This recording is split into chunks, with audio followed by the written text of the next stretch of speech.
wanted to begin by asking you a question that harkens back to my experience. In 2014, I spoke at Brown University, and the students that most vociferously opposed me speaking there about my time serving in the Israel Defense Forces were the representatives of J Street U. In fact, they opposed me with such vigor that the representatives of Students for Justice in Palestine and the Muslim Students Association largely fell silent. What's the status of J Street U today on American campuses?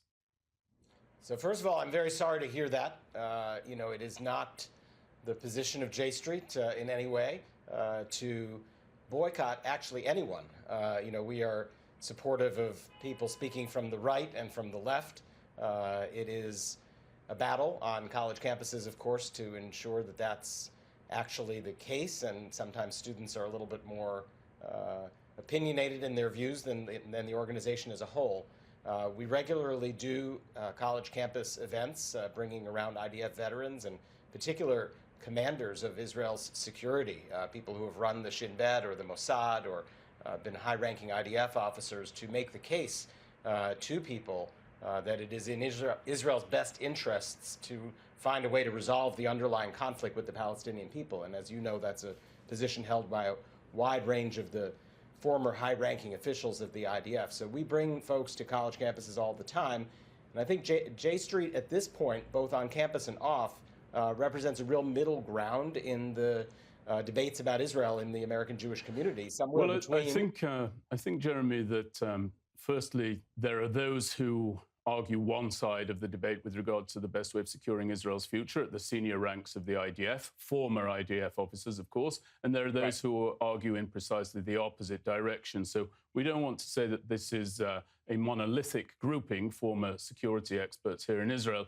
I do just want to say, though, that my concern with J Street U stems from the fact that, of course, the students of today will be the policymakers of tomorrow, and I do not know of any example of J Street U bringing a supportive pro-Israel voice to their campuses that speaks to the right of the State of Israel to go forward and resolutely smash, destroy, and bring about an end to our enemy inside the Gaza Strip. I've not heard those sorts of voices put forward under the auspices of J Street U. Would it be open to such voices today?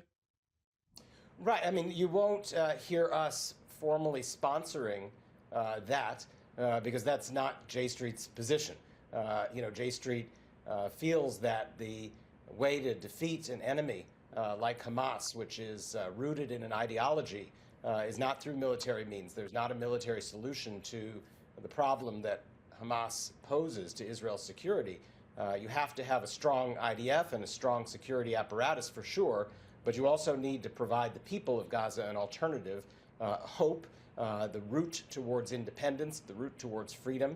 And in fact, President Trump's 20-point plan does precisely that. And that is the kind of voice that we sponsor when we bring people to campus. Other organizations, as I was saying, are to our right and believe in supporting whatever this government of Israel does, right or wrong. Other voices to our left oppose the very existence of the State of Israel. We represent the middle ground in the debate, which supports Israel, supports the people of Israel, the right of the Jewish people to a nation. Jeremy, I understand that. Let me ask you a question. When the former leader of Hamas, now dispatched by the Israel Defense Forces, Yahya Sinwar, called for the Gazan people and for Hamas, both of those groups, to storm the fence, to run into Israeli territory and to tear out the hearts of the Zionists, was he saying that because he was pursuing some sort of peaceful outcome, or was he representing an enemy and indeed a broader populace that actually supports the destruction, the complete annihilation of the State of Israel and the Jewish people, as incidentally is codified in their charter? He's representing an enemy. I mean, there's no question that the Hamas organization is an enemy of the State of Israel, an enemy of the Jewish people. That is for sure. But the question that I'm trying to answer is, how do you defeat that enemy? And part of the reason why a group like Hamas has such traction among its people is because there's no alternative future. People without hope turn to groups like Hamas and turn to violence and turn to the kinds of activities that we have seen them pursue since the blockades of Gaza began to be imposed after Hamas came to power. The answer to this in the long run is to provide Palestinian people with hope and to provide them with a pathway and a leadership such as the potential for a reformed PA that is being denied by this government of Israel. So before we turn to the reformed PA, I'm assuming that you believe that a military component is essential for securing the state of Israel and its future.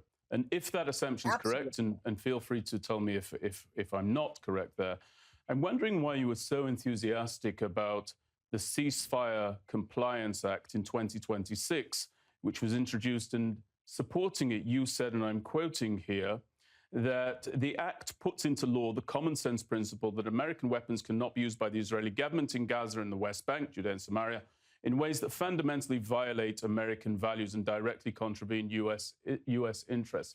How is fighting an enemy sworn to our distraction and sending our own soldiers forward to do so without requesting any soldiers from any other country, including the United States of America, how is that in any way contradictory to American interests, especially as it goes to the heart of stopping the violent spread of Islamic Jihad and the success of Iranian proxies around the Middle East and beyond? Why is that in violation of American interests?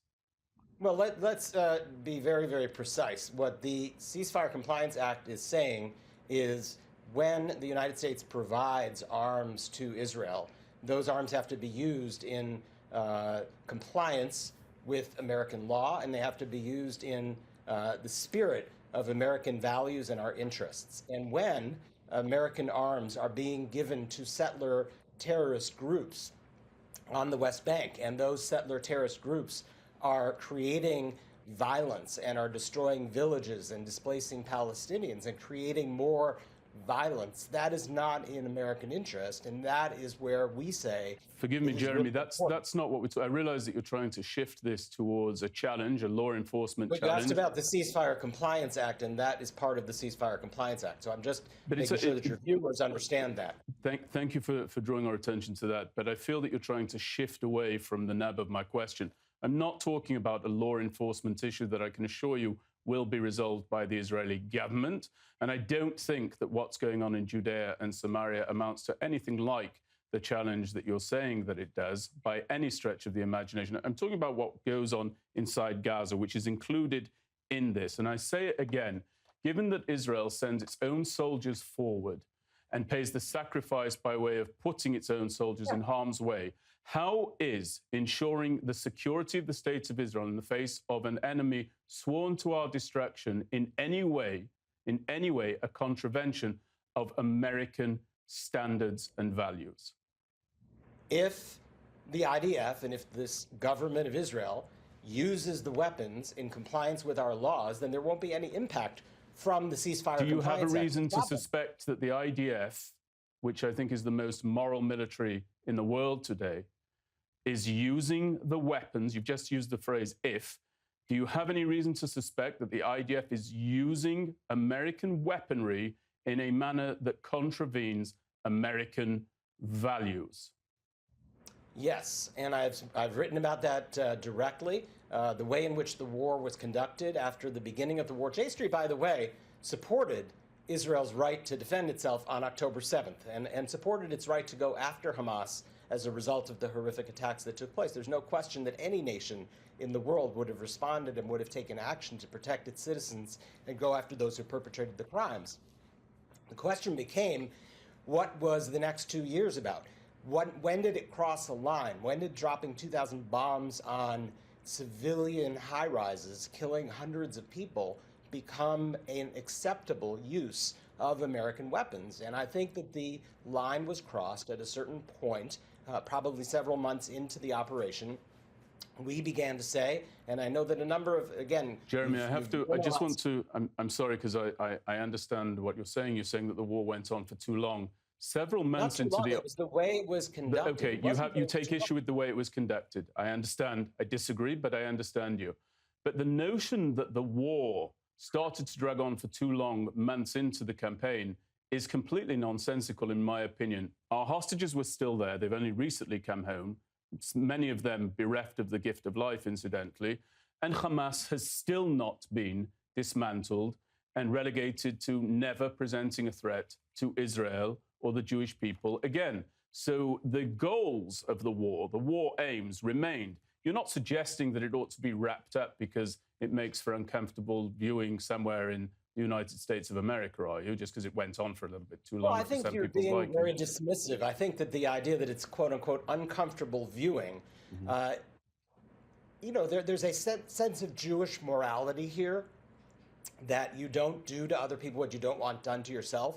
The idea that you would close the borders of Gaza and not provide the people with any food for 3 months, that you would bring that did not occur. That did not happen. The people who denied the people of Gaza food for 3 months. I don't know if you were watching. Not only was I watching, Jeremy, with respect, not only was I watching, but I was serving in this war inside the Gaza Strip at various parts of it. There were no food and no trucks and no supplies allowed into Gaza. That's distinct from there being food inside Gaza because of a plethora of food deliveries. I just want to conclude with one thought for you to consider. As you've said, the Jewish ethos is don't ask others to live by a standard that we wouldn't want to live by ourselves.